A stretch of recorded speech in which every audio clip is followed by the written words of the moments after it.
Boa tarde, minhas senhoras e meus senhores, meus cumprimentos a todos que aqui se encontram pessoalmente, e da mesma forma, minhas saudações àqueles que se encontram acompanhando o evento virtualmente, especialmente do Brasil e também aqui de Portugal. Eu primeiro quero agradecer o convite que me foi formulado, doutor Rodrigo Espada, por Vossa Senhoria, que me visitou em meu gabinete do Senado da República, trazendo a invitação para estar aqui. Vim com muito gosto, em razão do respeito que tenho pelo fisco, naturalmente brasileiro, e, evidentemente, também de Portugal e de todas as nações amigas. Até porque, como sabem os meus conterrâneos, especialmente da Associação Fiscal de Minas Gerais, eu tive meu avô coletor estadual, pai de minha mãe, então sempre tive em casa o bom exemplo daquele, no dizer de Portugal, inspetor tributário, inspetor fazendário. Então, quero agradecer muito o convite, cumprimentar a iniciativa, saudar a coragem do senhor Nuno Barroso pela realização do evento em tempos de pandemia, certamente inspirado no nome heróico que tem, em homenagem a Nuno Álvares Pereira, famoso herói português, certamente lhe dá mais coragem e robustez para realizar o evento, apesar dessas dificuldades. Eu quero saudar todas as autoridades presentes, me permita, na pessoa da senhora Helena, eminente representante da direção da Administração Tributária da República Portuguesa, todos os dirigentes que aqui se encontram, quer do fisco português, das entidades e também das entidades brasileiras. É com grande satisfação que eu cumprimento, por fim, o meu companheiro dessa palestra, o eminente homenageado de hoje, e que se emocionou com muita justiça, já que dedica a sua vida ao tema, o eminente professor Vasco Branco Guimarães, a quem apresento os meus cumprimentos, e fico muito feliz em sabê-lo um português, digamos, também com alma brasileira, já que quantas e quantas vezes esteve no Brasil e foi e é o artífice dessa aproximação e dessa ponte realiza. E falar depois dele em tema tributário, evidentemente, seria até mesmo, eu posso dizer, quase um anátema para um singelo professor de Direito Administrativo. Mas, convidado na condição de homem público no Brasil, eu me permito fazer aqui algumas considerações. Primeiro, quanto à palavra imposto. O professor Vasco começou a sua exposição declinando desde quando ele atua na área dos impostos. Isso me lembrou uma frase que é atribuída a alguns a Benjamin Franklin, a outros a Grã-Duquesa Paulina Bonaparte, irmã mais nova de Napoleão, e eu prefiro a segunda hipótese, que ela, ao morrer no divã como Grã-Duquesa da Toscana, já falida, disse a frase famosa: nada na vida é certo, salvo a morte e os impostos. Então, essa ideia, que é bíblica, aliás, porque na Bíblia já consta a velha expressão, dai a César o que é de César e a Deus o que é de Deus, já demonstra, de fato, a importância dos impostos na nossa vida. E mais do que isso, nós sabemos que quantas e quantas movimentações políticas de peso resultaram das questões tributárias. Posso citar a revolta do chá nos Estados Unidos, que deu origem à independência norte-americana. E também me permita, com todo respeito à nação portuguesa, mas lembrar que minha terra, Minas Gerais, iniciou-se o movimento da independência pela famosa derrama, que foi a cobrança do quinto do ouro no século XVIII e que nos deu o protomarte da independência, o Tiradentes. Então, a presença dos impostos em nossa vida, ela é permanente. E é claro que, com a sofisticação da vida do século XXI, mercê do avanço tecnológico, da vida globalizada, os impostos vão assumindo uma nova feição, um novo perfil, e passam também necessariamente a contribuir, ou pelo menos dele exigir a necessidade deles também participarem, como instrumentos e artífices de um desenvolvimento social e de uma diminuição de desigualdades. Mas aí eu faço um grande parênteses ou uma indagação, que é o que me leva a essa tribuna nessa tarde. Claro que só me refiro ao caso brasileiro, que é a minha vivência. E indago, especialmente após ver as palestras de aberturas, os cumprimentos de aberturas às autoridades estaduais, federais, brasileiras, e as palavras também das autoridades portuguesas, especialmente da nossa doutora Helena, no que se refere à seguinte indagação: estamos nós, no Brasil, preparados para darmos aos impostos essa nova dimensão? E, com tristeza, eu tenho de responder que, por ora, não. Por que motivo? Porque nós ainda no Brasil, meu caro professor Vasco, e digo isso com o coração entristecido, reitero, nós ainda temos um quadro, infelizmente, de imaturidade institucional. O Brasil é um país relativamente jovem, nós temos 500 anos de história, mas, na verdade, somos muito mais jovens do que isso. Sob o ponto de vista da consolidação democrática e de um fortalecimento das instituições, o Brasil tem 30 e poucos anos, que é a data da Constituição de 1988. Se compararmos com os Estados Unidos da América, que é mais recente enquanto colonização inglesa, mas a Constituição de 1786 foi se consolidando e é praticamente imutável até hoje com as suas emendas. E o resultado disso é que nós temos no quadro brasileiro, não só na questão tributária, mas em diversas outras áreas, uma grande indagação, uma grande dúvida sobre a nossa capacidade institucional. E, por isso mesmo, responde à indagação que o professor Vasco fez há pouco. Quando ele foi a primeira vez ao Brasil, já se falava da reforma tributária, já se vão algumas décadas. Estamos agora em 2021 e falamos ainda da reforma tributária. O sistema tributário brasileiro, quem sou eu para dizê-lo, há uma pleiade de especialistas reunidos aqui e também em Aleimar, no Brasil, nos acompanhando virtualmente, é um caos. Digo isso com a experiência de quem foi governador do segundo estado da federação. Eu dizia sempre, nos encontros com empresários e mesmo em eventos políticos, me parece, sempre com perdão da generalização, que não há no mundo um tributo tão complexo quanto o ICMS. O ICMS tornou-se um pesadelo para os gestores, tanto para os fiscais como para os empresários. O cidadão comum, então, nem tem ideia do que se trata, ele simplesmente paga. Desse modo, a reforma tributária tornou-se tema prioritário da nossa agenda, mas nós não conseguimos fazê-lo. Não conseguimos por vários motivos. O primeiro deles, o Brasil é um Estado federal. E sendo uma federação atípica, porque não somos uma federação no modelo norte-americano, alemão, australiano ou canadense, nós somos uma federação centralizada. Nós somos uma federação envergonhada. Somos uma federação esclerosada e anacrônica, porque estamos, infelizmente, fortemente esculpidos em um Estado central, em uma fonte emanadora de direito, que é o governo central. Mais do que os portugueses, e digo isso aqui com todo respeito, que perderam Dom Sebastião, nós esperamos permanentemente Dom Sebastião no seu cavalo branco, redivido de Alcacer-Quibir, para pôr os problemas brasileiros em solução. Por isso, um governo brasileiro sempre olhado como um governo forte.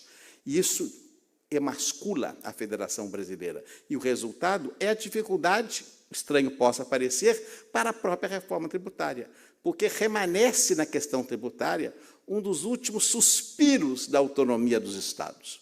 Os Estados que têm a legislação completamente comprometida por uma centralidade que nós, congressistas, eu me incluo nesse rol, somos culpados por diminuirmos em muito a autonomia política dos Estados federados brasileiros e, igualmente, dos municípios que agora integram a federação. Então, desse modo, o primeiro grande desafio é compormos uma reforma tributária que proteja e preserve a natureza federativa, que é uma cláusula pétrea da nossa Constituição. Uma das propostas inicialmente debatidas no Congresso Nacional chegava ao cúmulo de suprimir a capacidade do fisco estadual em cobrar os impostos dos Estados. Isso, evidentemente, seria o tiro de misericórdia na autonomia dos Estados, supondo que a União Federal fosse arrecadar e redistribuir. Mas a confiança, a fidúcia, a bona fides dos romanos não está entre nós. Então, evidentemente, tal ideia deve ser considerada uma aberração.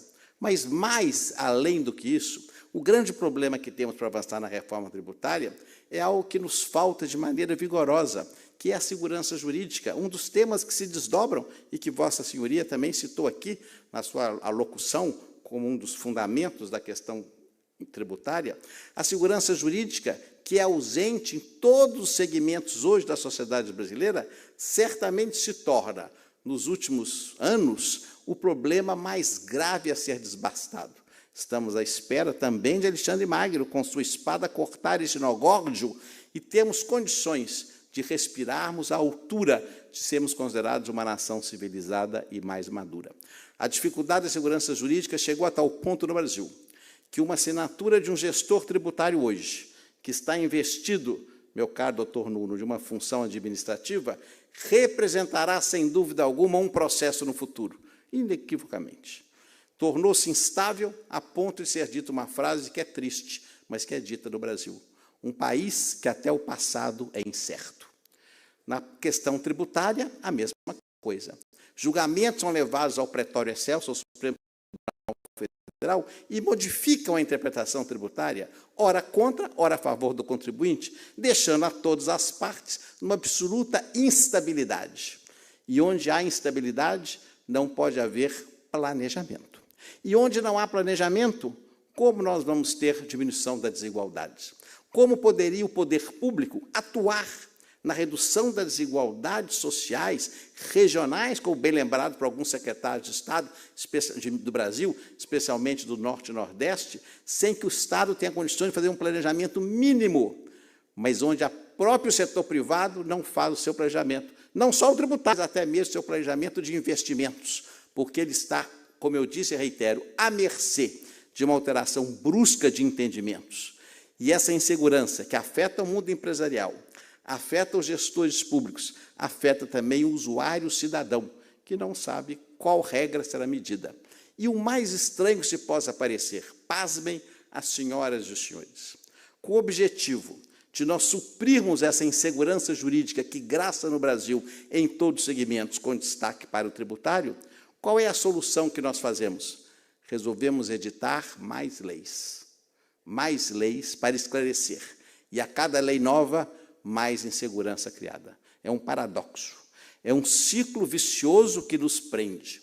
Recentemente, na sabatina do novo Procurador-Geral da República, eu presidia naquele momento a Comissão de Constituição e Justiça do Senado. Um senador indagava ao Procurador-Geral da sua recondução, sobre uma lei de sua autoria, desse senador enquanto deputado, sobre uma questão ambiental. E dizia que a interpretação dada pelo Ministério Público era oposta à lei que ele tinha feito, ou pelo menos que ele concebia ter feito.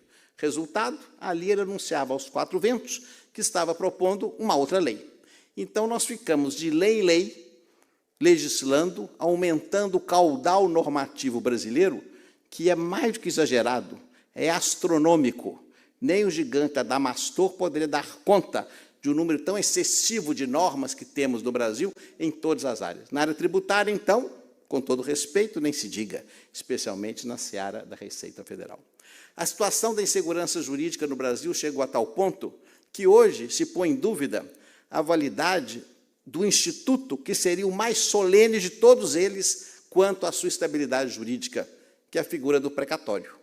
Não há nada, eu não conheço se a expressão em Portugal também significa precatório, que é o pagamento do débito do Estado para o contribuinte ou usuário determinado pela Justiça, um artigo 100 da nossa Constituição, que já foi modificada 5 vezes. A Constituição é de 88, temos então 33 anos. Esse artigo 100 foi modificado 5 vezes. Eu estou no rol dos culpados, fui o relator da 5ª modificação. Então, de fato, é uma situação gravíssima. E agora o governo encaminha uma 6ª, com o objetivo, declaradamente, não pagar. Então, se o credor do Estado, que tem a dívida reconhecida pela Justiça, tem essa dívida suspensa, que estabilidade jurídica nós vamos dar ao mundo empresarial na questão tributária, na questão administrativa, na questão empresarial? É com tristeza, portanto, que eu relato esses aspectos. A isso se soma um outro problema grave da situação brasileira, que é a possibilidade que temos, mas que é timidamente utilizada, e assim poderíamos caminhar nesse sentido, favorável ao tema aqui exposto, de utilizar o tributo, o imposto em especial, ou seus congêneres, com o princípio da extrafiscalidade, para estimular, induzir ou punir comportamentos. No caso do Brasil, ao contrário de Portugal, que já é uma nação desenvolvida, mas o Brasil em desenvolvimento, isso seria fundamental. E eu cito aqui um exemplo, o meio ambiente. Não há dúvida que hoje o meio ambiente é uma das mais graves questões do mundo, e o Brasil tem um papel fundamental na preservação da Amazônia, da Mata Atlântica, do Pantanal. Mas também sabemos que nessas regiões moram milhões de pessoas que têm de sobreviver.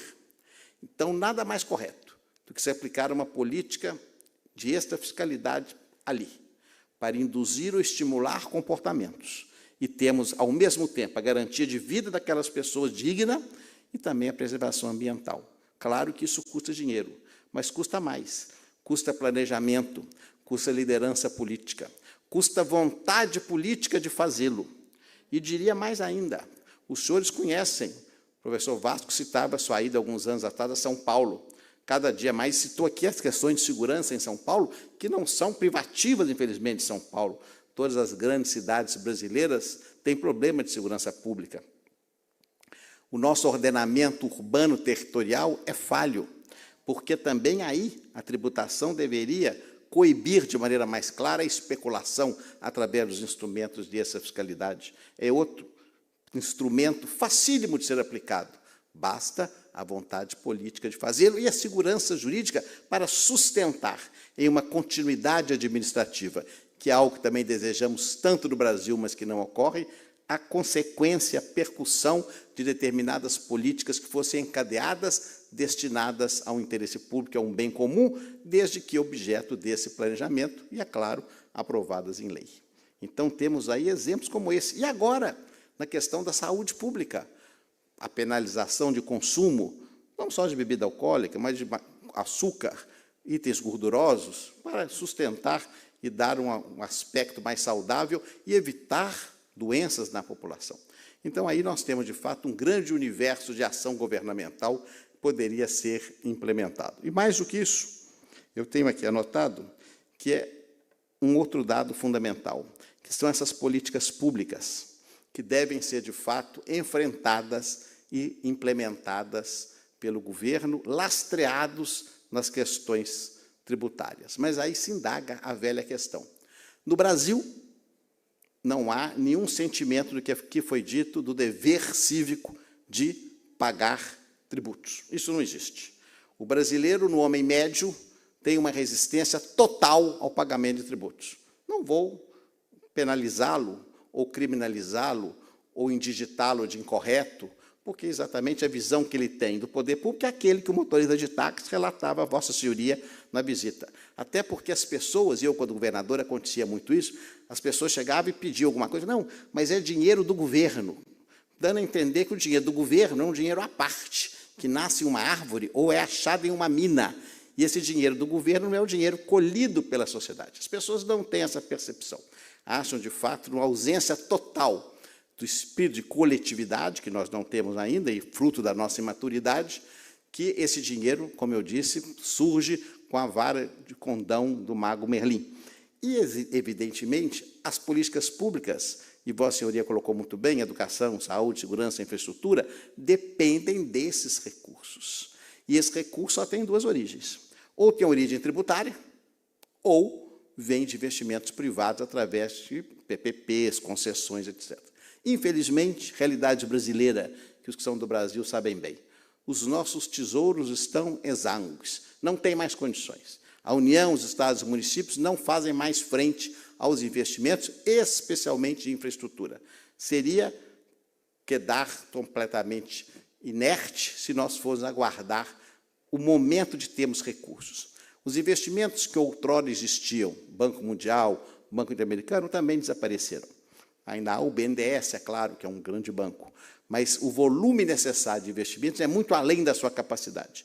Só nos resta, portanto, o investimento privado, porque os impostos, a receita tributária, será tão somente para a manutenção da máquina, a sua sobrevivência, até, pelo menos, nós adquirimos uma potencialidade maior num grau econômico mais desenvolvido. Mas, para que esse recurso internacional privado entre no Brasil, ou mesmo capital nacional, tem de haver segurança jurídica. Vejam, portanto, o ciclo perverso e o paradoxo a que estamos submetidos. Sem segurança jurídica, não há investimento. Sem investimento, não se gera um ambiente amigável de negócios para que se dê a vontade política que a segurança ocorra, porque os meios de controle, os órgãos de controle, infelizmente, não enxergam essa situação. Então, é uma quadra difícil. E a esse quadro, infelizmente, triste que enfrentamos, eu ainda coloco mais uma, digamos assim, uma cereja nesse bolo, que foi mencionado, e gostei muito da fala do dirigente do órgão internacional de tributação no Panamá, o senhor Márcio Verde, salvo engano, na mesma linha que a doutora Helena comentava, sobre a questão da qualificação técnica do corpo fiscal. Está aí um dos temas mais importantes que temos, não só justiça feita, do corpo fiscal. O Brasil anseia, nessa sua modernização, que se faz já necessária e já vai tarde, a primazia de uma qualificação burocrática adequada. Aliás, eu, pessoalmente, como parlamentarista que sou, pelo menos politicamente, eu sempre desejo o mix de duas condições que nós não temos no Brasil, nenhuma nem outra. Partidos políticos estáveis, fortes, que nós não temos, e como também uma burocracia estável. No caso da burocracia brasileira, e a burocracia, eu digo sempre, ela é uma expressão como o colesterol. Tem a boa e a má, como o bom e o mau colesterol. A burocracia é imprescindível para a existência do Estado, mas não pode ser excessiva, se transforma em corporativismo, e aí ela passa a ser, de fato, doentia. Mas nós temos de manter uma qualificação permanente, porque nós não criamos isso. Ainda que no Brasil, professor Vasco, que Vossa Senhoria conhece tão bem, doutor Nuno também, as autoridades portuguesas aqui, nós temos ilhas de exceção. E uma dessas ilhas é exatamente os órgãos de receita dos Estados da União. A diplomacia brasileira, o sistema eleitoral brasileiro, agora de maneira tosca, colocado em dúvida, mas ele é considerado o melhor do mundo, o nosso sistema tributário, os bancos brasileiros também, em razão do período inflacionário, adquiriram uma reputação de competência muito além. Mas, talvez, nos dedos de uma mão, param aqui os nossos bons exemplos. Em compensação, na área da educação, primordial, mesmo na área da segurança pública, na área da infraestrutura, na saúde, saímos até bem, justiça era feita, o Sistema Único de Saúde respondeu à altura em razão da pandemia, mas poderíamos ter ido melhor, não há dúvida. Digo isso porque essa qualificação torna-se imprescindível, porque dizia uma grande liderança política brasileira, falecida há muitos anos atrás, foi governador de São Paulo, chamava Mário Covas. Ele dizia que o grande problema se resume a 3 palavras: gente, gente e gente.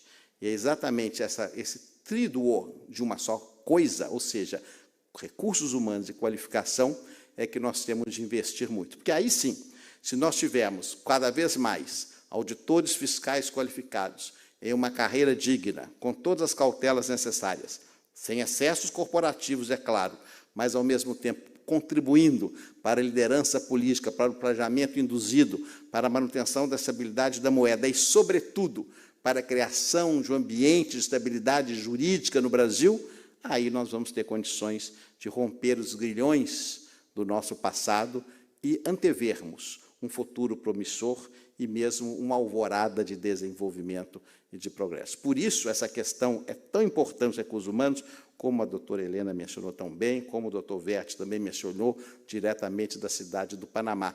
E todos os secretários foram na mesma linha. E concluo aqui as minhas observações, professor Vasco, tratando do tema que agora é o tema do momento e que talvez no ano que vem, no evento a ser realizado no Brasil, e eu dizia ao eminente presidente, doutor Rodrigo Spada, cujo nome nos alulou de sempre, é uma família italiana da mais alta nobreza, não é, os príncipes Spada, Espada só com S, é claro, não é? É sempre bom lembrar, que deveriam fazê-lo em minha terra, Minas Gerais, na cidade de Ouro Preto, que nada mais, não há cidade brasileira, com perdão de Salvador, que evoca tanto a presença lusitana entre nós do que a antiga capital de meu estado.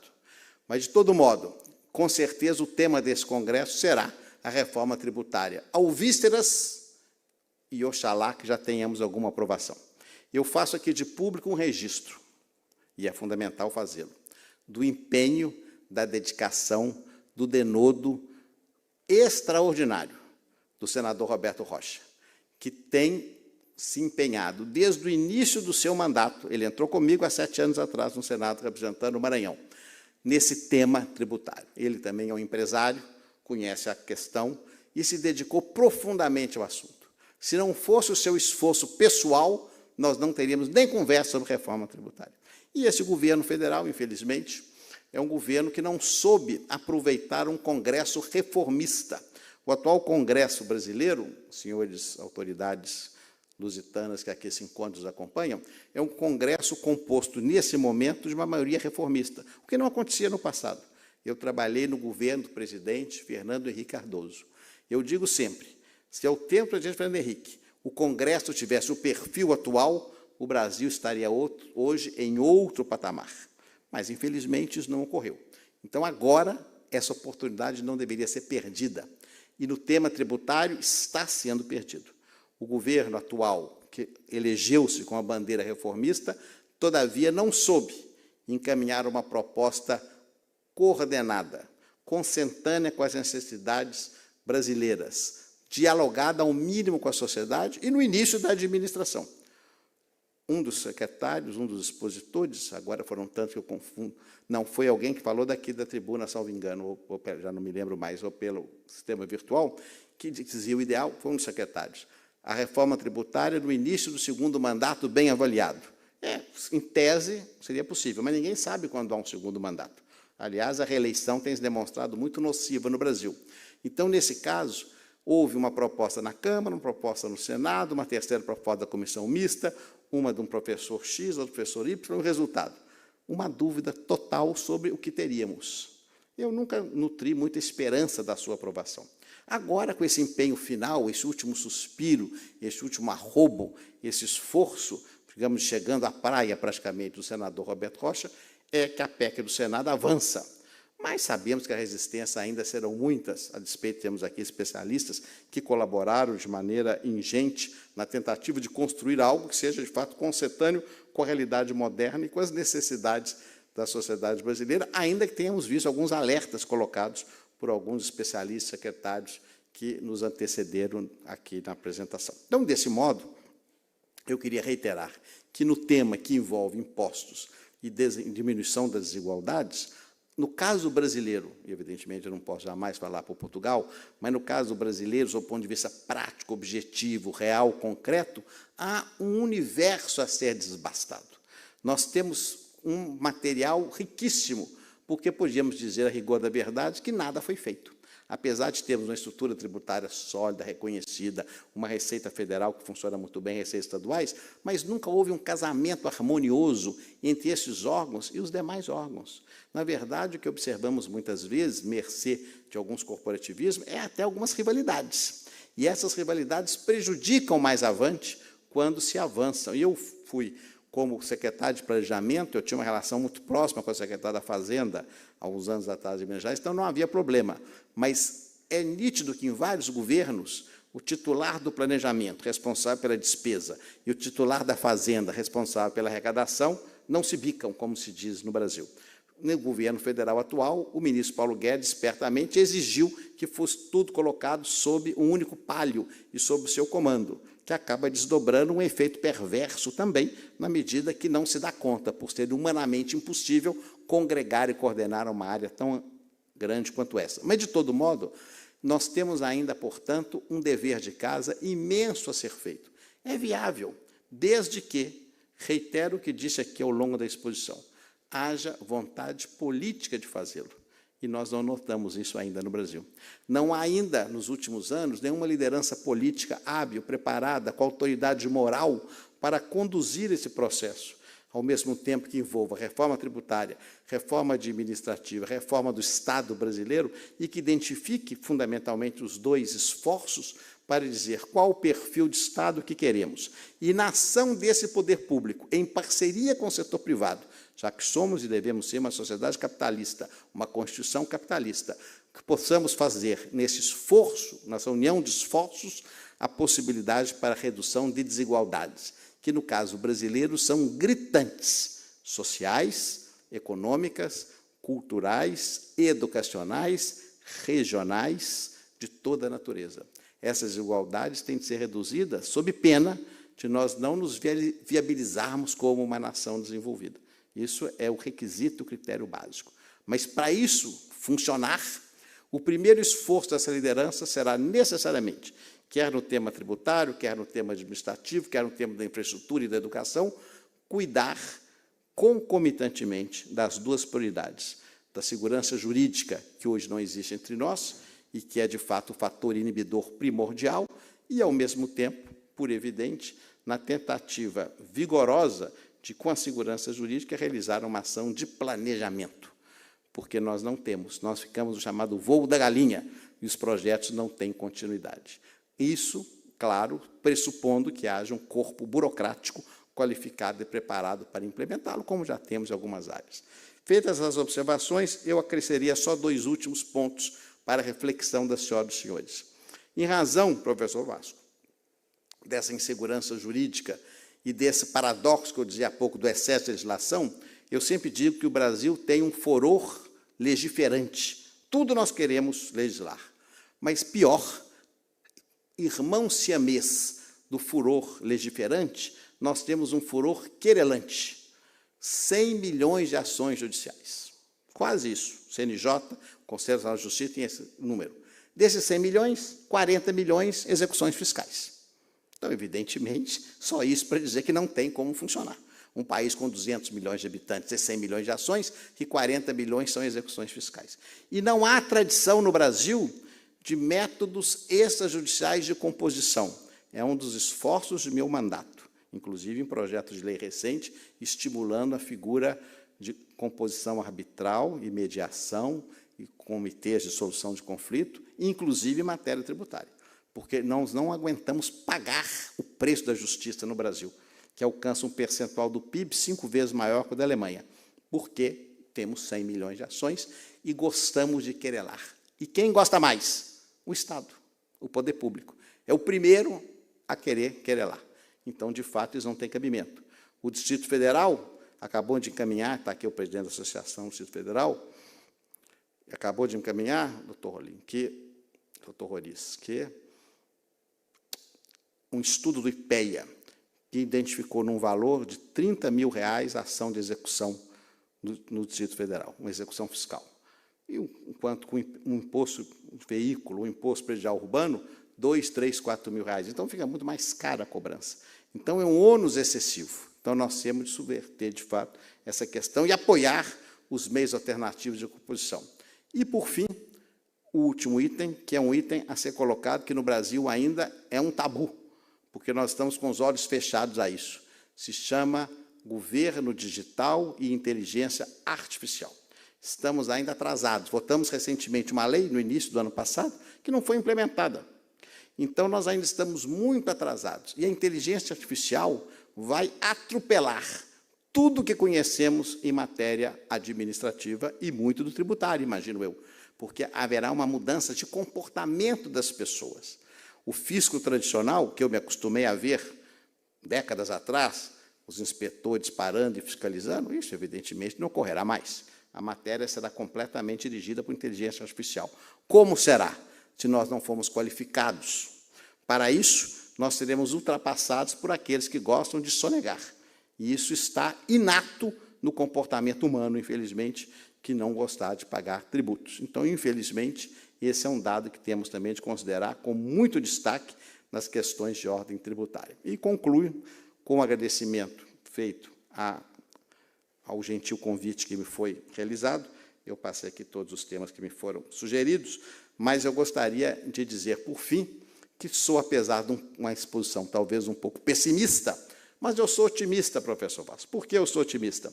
Porque se nós vemos o Brasil de hoje, 2021, vis-à-vis ao Brasil de 1980, eu me formei em 83 na Faculdade de Direito, nós vemos que, apesar disso tudo, o país avançou e avançou muito. Poderíamos ter ido muito além, mas avançamos demais. Então, acho que, a despeito desses problemas, dessas dificuldades, nós vamos continuar avançando positivamente. E, para isso, há um papel imprescindível, primordial, fundamental do fisco, que é responsável pela tributação, que é responsável pelo dever cívico da educação tributária, é responsável pela extrafiscalidade, é responsável, fundamentalmente, por manter coeso um sistema tributário que sustenta a ação governamental e sustenta os diversos benefícios sociais que o Brasil ainda necessita. Muito há de se aprimorar, mas já há um avanço muito grande realizado ao longo das últimas décadas. E, desse modo, portanto, com uma nota e uma pitada de otimismo, é que eu concluo aqui desejando os melhores augúrios a esse evento e faço votos que, no ano que vem, já completamente superada essa trágica pandemia, no evento a ser realizado pelo critério alternativo no Brasil, oxalá, em minha terra, Minas Gerais, já se discuta, se não uma reforma tributária concluída, mas pelo menos um projeto já bem esboçado para que nas eleições do ano que vem presidenciais, o novo governo assumir em 23 tenha condições de furar esse tumor, superar esse gargalo e nós temos verdadeiramente os impostos a serviço, não só da manutenção do aparato estatal, que já é fundamental, mas também, e sobretudo, para manter uma política ousada e corajosa de redução de desigualdades sociais e regionais. Muito obrigado, felicidades a todos.